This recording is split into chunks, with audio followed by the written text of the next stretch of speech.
Mga senior fans ng Kim Pao nag-viral sa panawagan para sa isang espesyal na pagbisita ni na Kim Chiu at Paolo Avellino sa Batangas. Trivia ni Isaias, filmmaker at videographer ni Kim, naghatid ng good vibes sa mga netizens. Mga behind the scenes ng My Love Will Make You Disappear shooting, mas pinasasabik pa ang Kim Pao fans. Tara, kwentuhan muli tayo.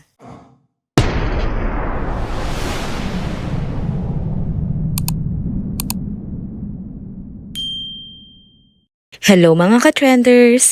Welcome back muli sa ating channel. Kung bago pa lamang kayo dito, huwag nang kalimutang mag-like, mag-subscribe at i-hit na din ang notification bell para lagi kayong updated sa mga balitang trending at napapanahon. Mga ka-trenders, andito na naman tayo para maghatid ng bagong trending kwento patungkol kina Kim Chiu at Paolo Avellino. Isang nakakatuwang panawagan mula sa Sagip Buhay Tahanan Foundation, Home for the Poor, Aged and Abandoned sa Bawan, Batangas ang usap-usapan ngayon. Isang video ang nag-viral sa Facebook kung saan makikita ang grupo ng mga senior citizens ng foundation na ito na taus-pusong nananawagan kina Kim at Paolo na sana'y bisitahin sila sa Batangas. Karamihan nga sa mga fans ng Kim Pao ay mga nasa senior age na rin, kaya hindi na nakapagtatakang pati ang mga lolo't lola sa foundation na ito ay sumali na rin sa panuwagan. Gusto nilang makita ang kanilang paboritong tambalan ng personal bago pa magpasko bilang isang espesyal na regalo na magpapasaya sa kanila. Nakakatuwa talagang panoorin ang video na ito. Mararamdaman mo ang kanilang saya at pagkakilig habang nagbabaka sakaling makadalaw na nga sa kanila sina Kim Chiu at Paolo Avellino. Masayang-masaya silang nagbigay ng mensahe at ramdam sa kanilang mga mata ang excitement at ligaya na maidudulot ng isang simpleng pagbisita mula sa kanilang iniidolong tambalan. Aba ka-trenders, ano kaya magiging sagot ni na Kim at Paolo sa panawagang ito? Dumako naman tayo sa pangalawang topic ng video update na ito. Isa sa mga nag-trend kamakailan sa social media ay ang post ni Isaias Zandua, ang kilalang photographer at videographer ni Kim Chiu. Meron siyang ibinahaging trivia matapos ngang i-upload ni Kim ang kanyang bagong vlog sa YouTube channel niya. Ganito ang kwento ni Isaias. Trivia, hindi na ako pinatuloy sa results kasi magagaling daw lahat ng team. So accept na lang daw niya. Buti na lang 3 PM ang call time ng PBB kaya inagahan ko na para makakover pa ako sa showtime para sa vlog. Ayun, gulat siya pag akyat ko ng stage. Ha ha ha. Agad naman bumuho sa mga reaksyon ng netizens sa trivia na ito ni Isaias at karamihan ay mas humanga at nagsabi na hindi na sila nagulat sa trivia na ito. Alam na kasi ng mga tagahanga at ng marami na napaka down to earth talaga ni Kim Chiu.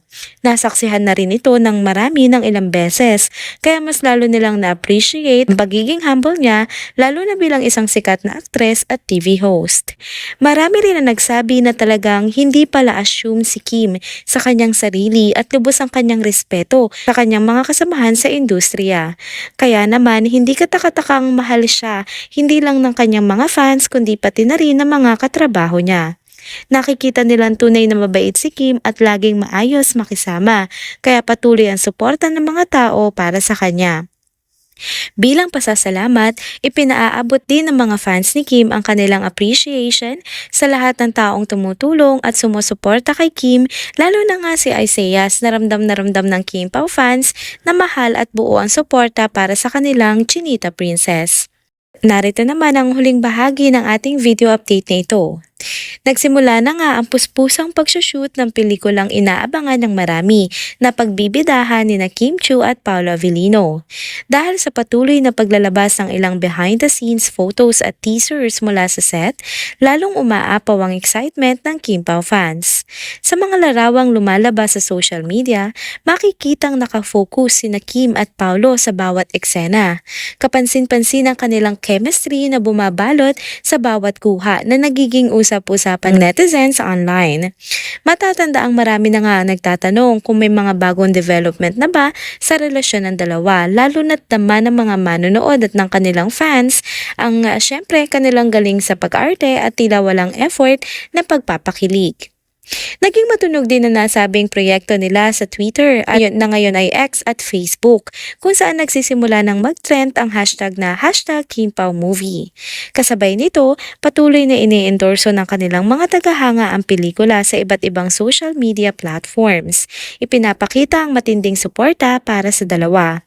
Sinigurado naman ng mga production staff na magiging worth the wait ang pelikulang ito, lalo't makikita sa dedikasyon ni na Kim at Paolo ang kanilang pagsusumika para mabigyan ng dekalidad na kwento at makatotohanang damdamin ng kanilang pelikula.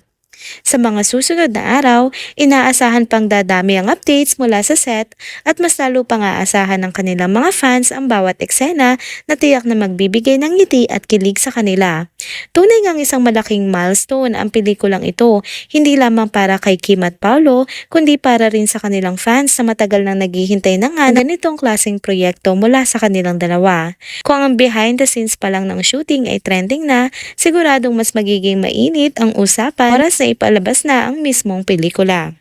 Dito na po muna nagtatapos ang ating isa na namang trending video update. Salamat sa inyong pagsubaybay at pagsama sa akin hanggang sa dulo ng video na ito. Pero bago kayo umalis, huwag niyo pong kalimutang mag-like, mag-comment, mag-subscribe at i-hit na din ang notification bell para lagi kayong updated sa mga balitang trending at napapanahon. Kita-kits sa susunod na video. Paalam!